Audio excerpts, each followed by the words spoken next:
You are listening to the Thinking Effect podcast with Orshel Green and Lillian Kriegler. Hello, everyone, and welcome to the Thinking Effect podcast.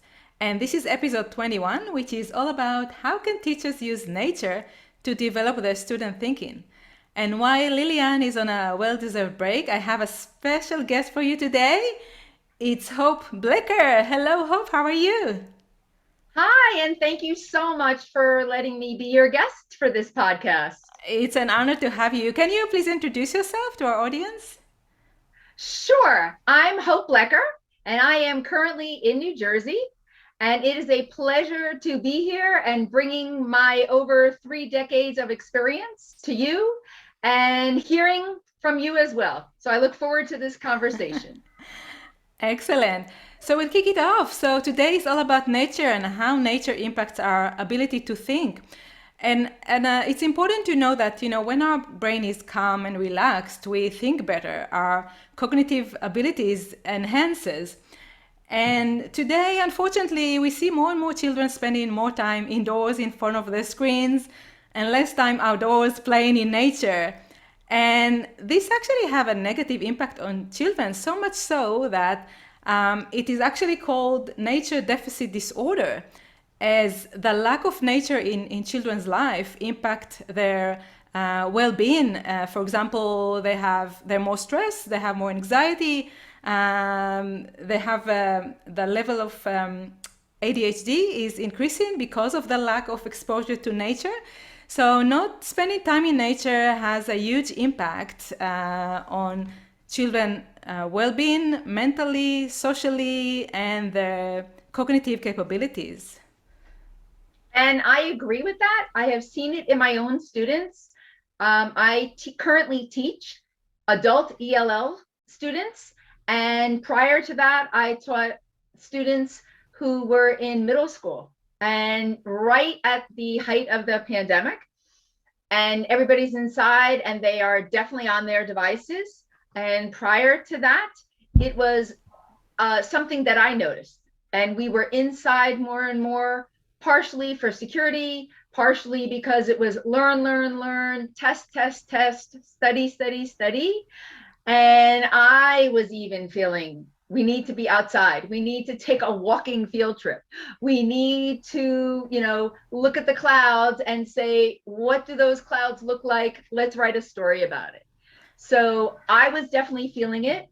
Students, when they would be outside, it was that transformation of let's skip, let's hop. And they're 12, 13 years old. And they were like, and you could see that relaxation helping them focus, helping them like transform, get the angst out. And it was quite cute actually to see kids, hopping over the cracks in the sidewalk and just kind of being very free spirited, coming back in the classroom and being like a switch turned and they were ready to work. Yeah, it's amazing the impact of nature. And you mentioned COVID, and I have to say, I live in Melbourne, and Melbourne won the title of the most lockdown city. Unfortunately, we were in lockdown over 260 days. And the one thing that kept me going is my connection with nature. I spent a lot of time in the backyard, touching the grass, touching the plants, looking at the clouds, at the birds.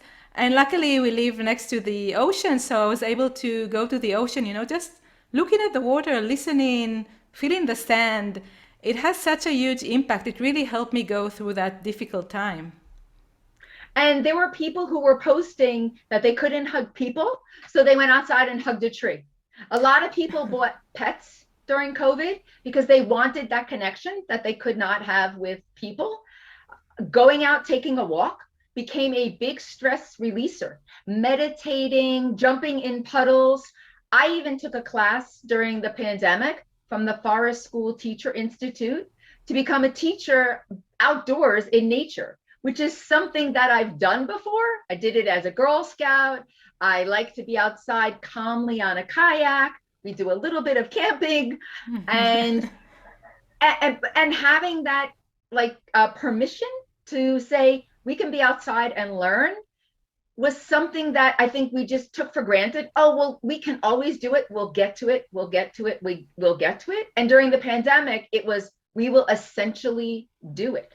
Yeah. And it became a switch for me, again, to say, I want to purposefully integrate this into what I do. Yeah, this is so important. And today there are many research papers that shows actually the huge impact of spending time in nature on children. And we know that it improves their academic performance. And there are a few researchers on schools in the USA, for example, where students have more access to nature and outdoors learning. And these schools actually, the children in these schools perform much better in terms of their academic performance comparing to other schools. So definitely there is a lot of science behind it today that shows how the connection with nature impact children's cognitive capabilities and therefore their ability to learn and perform better at schools.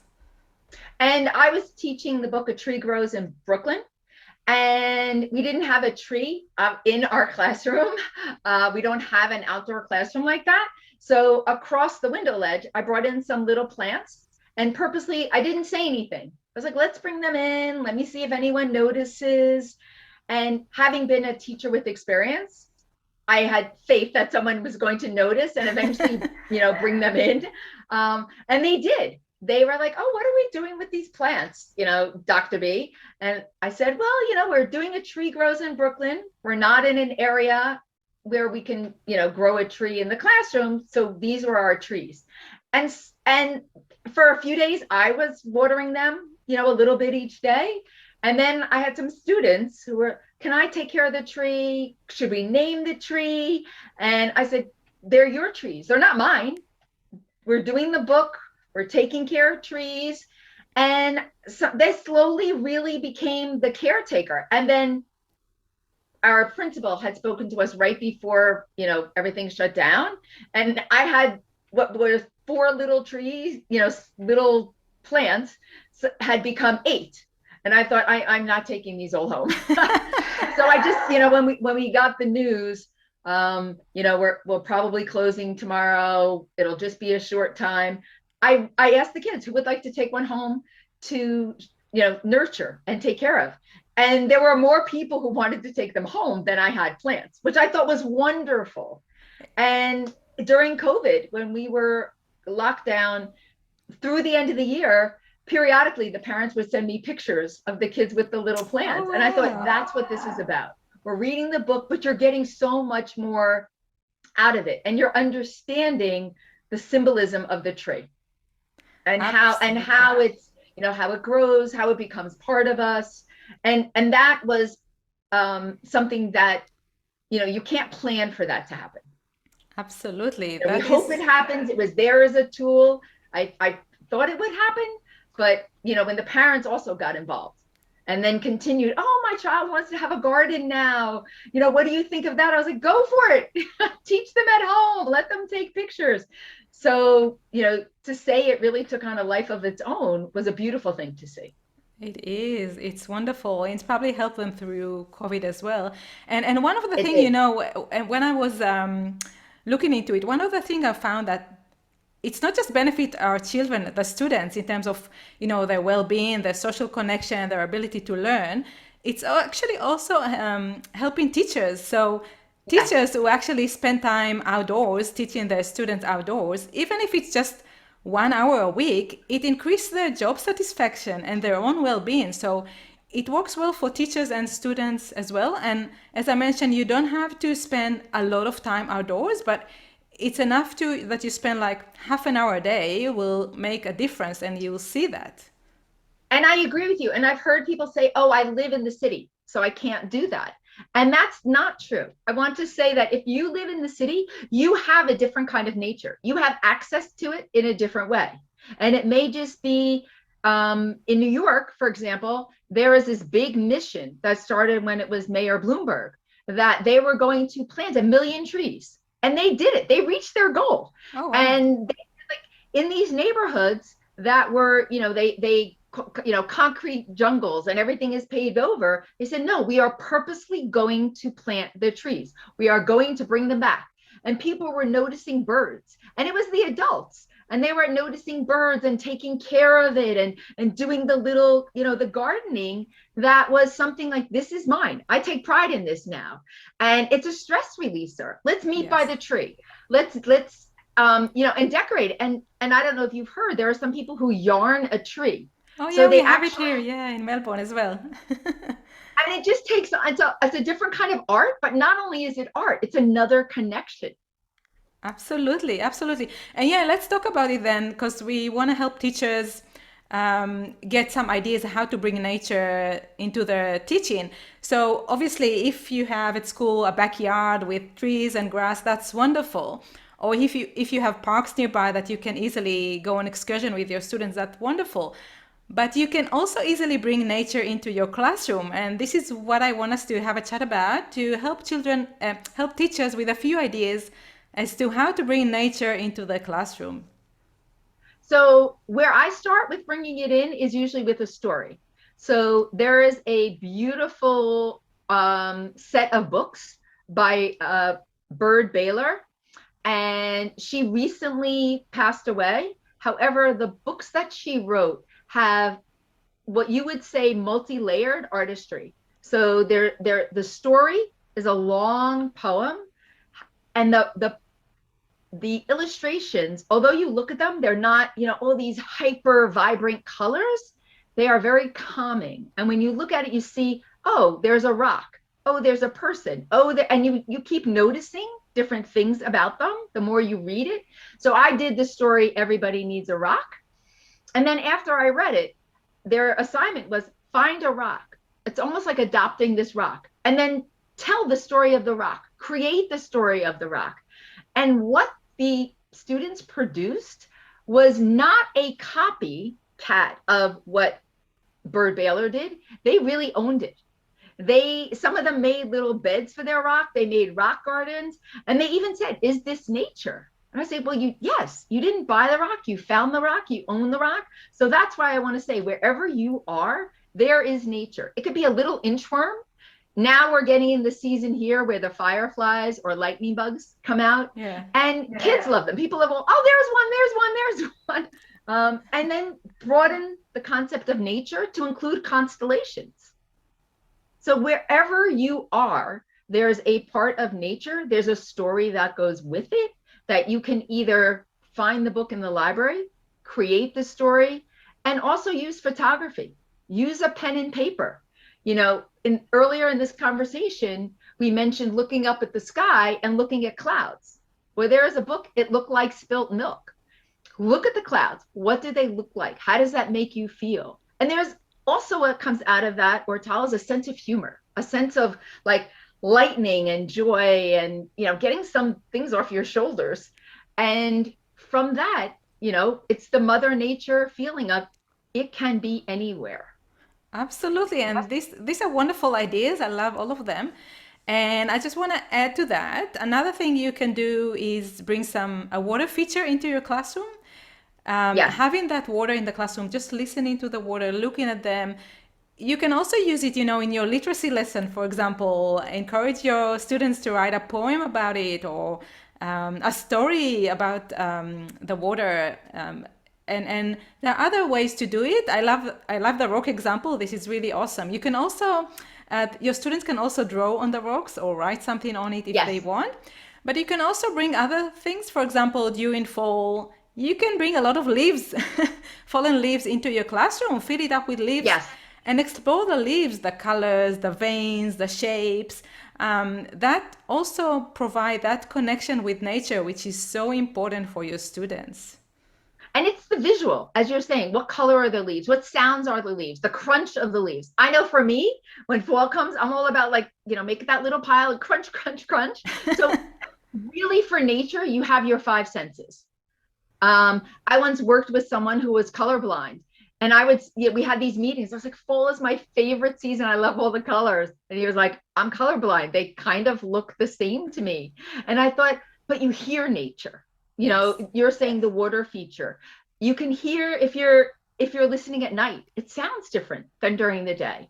And it's even, I've heard people say, well, I live in the city, I don't hear nature. But if we're quiet, you'll hear it. You'll hear that bird. You'll see it. You'll feel like, how does it make you feel? Right now, we hear a lot of things about organic and being natural and vegetarian and vegan. And part of that is a respect of nature. And that's another type of lesson that also does not have to be a judgmental lesson. It's another exposure. Here are different things that we can get from nature, use nature, and give back. Absolutely, absolutely. I agree. Nature is all around us, and we just need to pay attention to it and involve, like you said, our all senses into that process, and then magical things happen. So I'll just summarize our session for today. So the what is that when we are connecting with nature, our brain actually comes down and relaxes. And when our brain is calmed down and relaxed, we can think much more clearly. Our cognitive capabilities are enhancing. And why it is so important, we know today, even we have research papers to show that that connection with nature has such a huge impact on our social well-being, on our physical well-being, or on our mental well-being, on everything. And we see at schools that where students have connection with nature, we see how they perform much better academically and also socially, which is very important, especially these days after COVID. Yes. And how you can do that. So if you have a backyard at your school with nature, this is wonderful. It means it's very easy for you to go about it.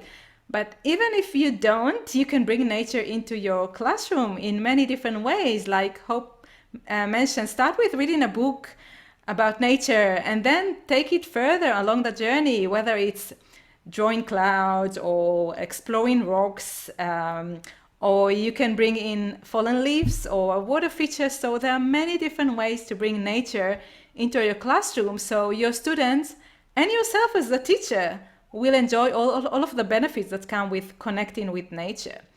And so we encourage all of you around the world, all of the teachers, to be more intentional about it and connect your students with nature.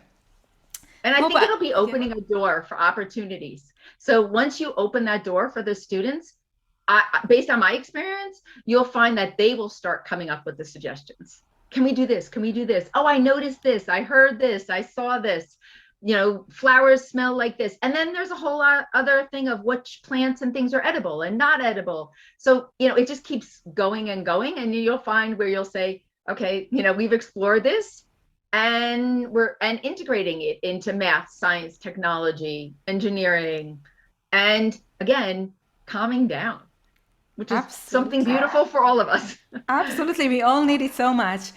So I encourage all those teachers that are listening to give it a go and let us know about your experiences with connecting with nature. Write to us. Our email is thethinkingeffectpodcast@gmail.com. Let us know, share your stories. And Hope, thank you so much for spending this time with me today, recording this episode. It's great that you shared your wonderful experiences. I know it's going to benefit educators across the globe. So thank you so much.